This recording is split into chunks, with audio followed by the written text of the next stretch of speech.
So in this video, I wanted to talk about this phenomenon I've been seeing for quite some time now. It relates to people's, let me just say, excessively poor communication skills, or rather a lack of communication at all. And this is basically, let me just phrase it simply, the phenomenon of speaking in absolutes, especially in the context of one not actually believing in anything or a particular thing they're talking about being absolute. Now, what am I talking about? What is an absolute? Well, an absolute in a political context is believing that something should absolutely be, to the furthest degree it could even physically or legally be, a certain way. Or shouldn't be a certain way, right? You know, either one way or the other, right? Back and forth. It's basically believing in not just an extreme position, but an absolute position. Like being an abolitionist.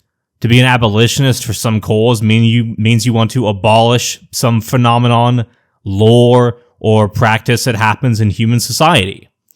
Or, you know, to go the opposite route, you want to increase that thing to the absolute furthest extent that it can be increased. Now, like a normal example of this, right, especially when we use the term abolitionist, is slavery abolitionism, right? You know, this relates to the American Civil War and the Confederacy, and the American government under Abraham Lincoln, and so on. You know, you would typically say that the people who fought the Confederacy were slavery abolitionists, although contemporary historical revisionists do revise this. Most of those white people probably weren't against slavery. They were kind of just more pro-union and anti-Confederacy than anything else. You know, I don't think most white people back then really cared about the dignity and livelihoods of black people. They were extremely racist. They, even up until, you know, the first half of the 20th century, most white people didn't really support African Americans being liberated from a variety of, you know, oppressive laws that they faced. So, you know, probably not really slavery abolitionists. They probably didn't believe in human rights or anything like that. They probably did not. But regardless of that, you know, revision, the point is people would say if someone is fighting against the Confederacy on the basis of wanting to get rid of slavery, then that must mean that they're an abolitionist, right? They wish to completely, absolutely, if you will, abolish slavery. You can say that they believe in an absolute. But this means that they're absolutely against the Confederacy. That is absolute. That's where the absolute lies. But are you telling me that they're actually against slavery in general? Even just chattel slavery, even if we just limit this, you know, down to one specific kind of slavery, right? The kind of slavery that African Americans unfortunately endured. That specific financial and legal condition of being owned as the property of someone else. Well, you can certainly be against chattel slavery, you know, no doubt, right? That's not a difficult thing to be against. But when we talk about something being absolute, we mean we're against it in every single instance. And slavery today is just commonly understood as, you know, being forced to work for another person against your will. I mean, if some random person were to break into someone's house and then kidnap them and kidnap their kids and their spouse and then take them to some farm where they're forced to pick a cotton or, I don't know, do some kind of labor against their will, dig a bunch of holes or whatever, then that's obviously slavery, right? You know, there's no degree of consent. There's nothing you can even argue that makes that even remotely voluntary. And it's forced labor. It is working that is compulsory. You know, working for someone else, not oneself.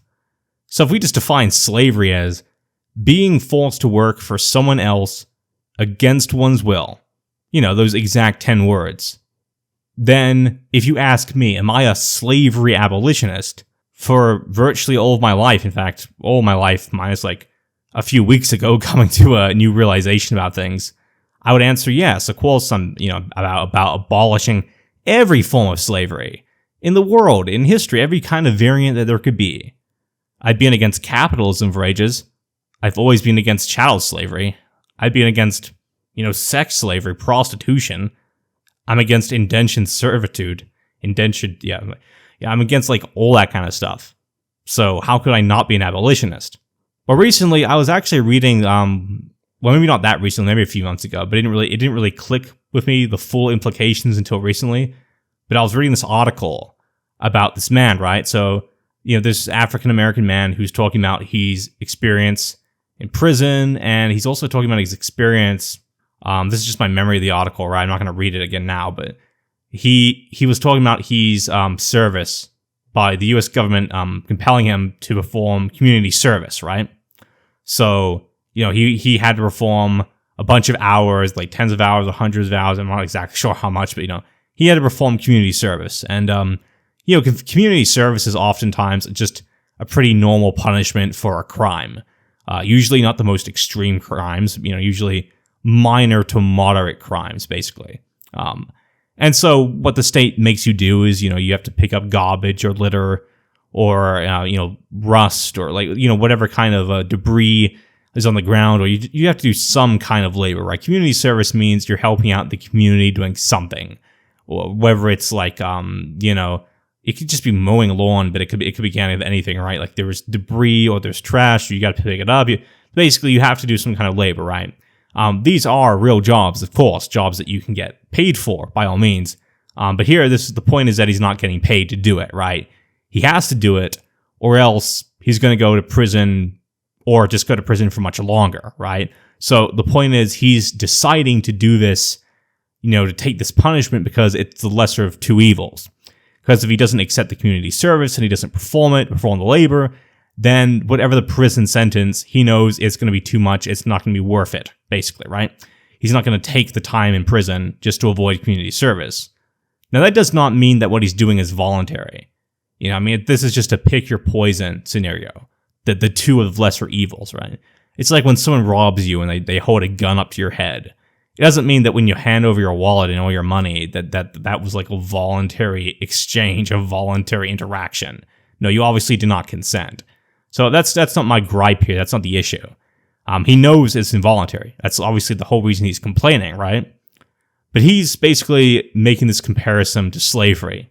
It's like he is being forced to work against his will, right? He's not working for himself, obviously.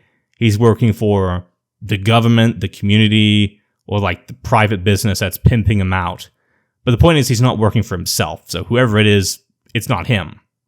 So I was thinking, initially I was a little like annoyed at he's not like furious, I'm white, but I was a little annoyed at like his comparisons. Like, well, this isn't slavery. What are you talking? It's just community service. Then I realized like that kind of line of thinking, not really thinking at all, is really lazy on my part. It didn't even sound like the kind of thing that I would do of all people, Like, I'm always like, okay, let's not use the wrong words. Let's be consistent in what we believe. Let's actually believe in what we say we believe, right? And I realized that, by the simple definition of slavery being forced to work, being forced to work for someone who's not you, that is indeed slavery. Like, that's objectively slavery. He didn't have an option. He had to work against his will, and he was not getting paid a single penny. So I'm like, but am I against community service? I thought community service was perfectly necessary, perfectly normal, perfectly just for committing immoral crimes. Now, of course, I don't support community service for those who committed no crime, or for those who've committed victimless crimes, like crimes that shouldn't be crimes at all, obviously. But no shit. The point is, I do support it. Community service makes sense. It's an additional deterrent. It's an additional punishment. If the crime is indeed bad, if the act is bad, the punishment should be severe. Maybe the community service should be even longer. Whatever it does to deter people to the maximum amount and punish them and make sure they don't repeat their crimes or even commit them in the first place. That's the point of punishment to begin with. So I was thinking, well, I guess that means I support slavery. This is by definition slavery. Now I was thinking, if I support this, then does that mean that I support prison slavery? Because the reasoning, the motivation behind allowing it and making it a legal practice is identical. It's exactly the same. Someone commits a serious crime. This is only for those who commit serious crimes, like really bad crimes. They get sent to prison and they're forced to work. Clearly not working for themselves. They're not being paid. It's just that the government is compelling them to. And if they don't work, then they're going to get a punishment that's even more severe, basically. So they choose to work, but it's not really a choice, because it's, again, lesser of two evils being presented. So really, I'm like, why am I against this? I've been against it forever. I was like disgusted knowing that there are bills which were put forth and which were denied by the people to try and amend the 13th Amendment, to try and modify it to exclude that part about except as a punishment for a crime. By the way, can you believe that, like, penal slavery is legal in California, but it's not in Tennessee? Am I the only one that finds that really funny? Well, anyway, the point is that, like, I realized that I was pretending to think in absolutes, but I did not. Is it absolutely the case that under no circumstances, using the one universally understandable definition of slavery, the simple one, without mindlessly changing the definition to fit my worldview, right, as some dishonest people would do, that it's always bad, that it can never be justified, that it's always wrong? No, because there are exceptions. There are plenty of exceptions to many things in life. Some things really are absolute. Some things there are no exceptions for. There is no exception ever in which rape or sexual abuse or any kind of violence, like sexual violence, is ever permissible. It should always be illegal. It's always evil. And there are many absolutes, dude. There are many absolutes. I'm an absolute when it comes to abortion. I always support the woman's right to choose to abort the fetus no matter how many months pregnant she is, right? That's an absolute, right? If I believed that, okay, women can get pregnant for 8 months, but if once it gets to 8 months, you know, they can't legally abort the fetus, and then I call myself a pro-abortion absolutist, I would be lying, right? That's misleading. To be absolute about something, to believe in absolutes, to say you're an abolitionist for something, it means you always believe a thing is either good or bad, or it should always be legal or illegal, to the fullest extent it can exist. You know, I am not a prison, obviously I'm not a prison abolitionist. I'm not a psychopath. I'm obviously not a slavery abolitionist. Close, but no cigar. Likewise, you know, I'm always in an absolutist for being pro-abortion, pro-choice, if you will. You know, I'm not being misleading in my claims anymore. Never had about abortion, but, you know, certainly about slavery. And now I'm being more mindful of my language. I'm being more, like, mindful of how I refer to my own beliefs and how I speak and how I communicate, because other people are not being mindful, and they're being intentionally misleading. You can't say you're against slavery, like absolutely 100% of the time against it, and be in favor of community service or penal labor, you know. But here's the thing, right? There seems to be an ideological contradiction, particularly amongst the left, right? You hear sentiments like this. You know, prison slavery is so inhuman. How can the 13th Amendment as it exists today even be permitted? You know, back then when they approved this stuff, it was because the founding fathers were slave owners, or at least pro-slavery. You know, they hated black people. They wanted to keep it this way to hurt people and to keep a lot of black people in prison and in slavery and, you know, yada yada. And, you know, maybe they didn't have the best intentions. A lot of these old white guys, they did some terrible stuff and believed in some terrible things. Even Abraham Lincoln to some degree, don't get me wrong. But the issue is that they'll say, like, prison slavery, it's so inhumane, it should be abolished, but they're okay with community service, right? And typically, universally anyone who's not, like, an anarchist piece of shit, believes in prisons, right? So, okay, prisons are okay.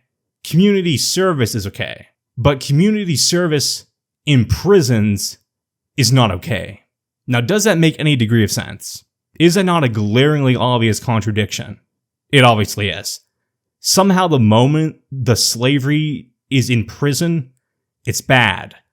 But if you're out there on the streets, in the forests, or, like, in some town, like, outdoors, somehow it's, like, okay. Even though a lot of prison slavery, for those who need to know, actually does take place outdoors. Actually, quite a lot of it. You might be surprised how much of it. So that makes no sense. Of course it doesn't. There's no consistency in beliefs. It's always a contradiction. I can see how, like, prison slavery, and even to an extent, though to a lesser extent, community service can be exploitative or unethical under a lot of the circumstances that it's currently administrated and practiced. You know, I mean, a lot of the time, like, prison slaves are not working for the greater good, like, not work that needs to be done. It's just so, like, a bunch of capitalist businesses can steal from them and enrich themselves and their shareholders and CEOs not actually like the proletariat or the people anywhere else. That's pretty messed up, obviously. And I don't believe that it should, like slavery should be inflicted upon people who, unless they commit like the most serious stuff, or at least moderate enough stuff. I don't think it should be inflicted upon them. And it shouldn't be done the way it's done. And arguably the same with community service as well, right? But I'm not going to be weird about it like people are and pretend that there's not some glaring contradiction just because something looks bad, And that's the thing, like, I think the reason they act this way and believe what they believe, or claim to believe anyway, whatever, is because of just the way things look. Like prison slavery, involuntary servitude. The American government is forcing the people into prison camps. It just sounds bad, and it looks bad. Like the image of it is bad. But some dude who's on the side of the street picking up trash or whatever, even if the labor isn't actually any worse, and it's probably just as tolerable as prison labor, apparently it just doesn't look that bad.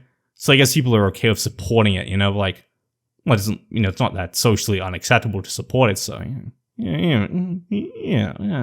Just turning a blind eye to it, which is weak. It's really weak, really pathetic. But yeah, when I call myself an abolitionist for something, I really do mean it. And I want people to be honest and speak honestly in terms of their beliefs, right? Whether they say they are absolute about something. Because when I say I'm absolute about something, I always mean it. And I'm even more cautious about this now than ever before. Imagine someone went around saying that they're open borders. They're for open borders, open the gates, let all the immigrants in. No such thing as an immigrant anymore. There's no citizenship.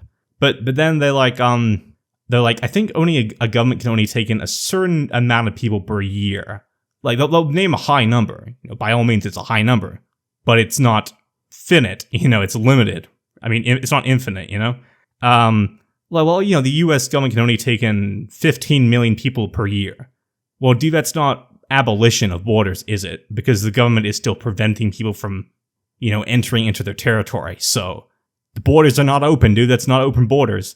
And you shouldn't be going around saying that you're a border abolitionist or you're absolute about this, because you're not. Just as many people who claim to be against slavery and a variety of other things are likewise not.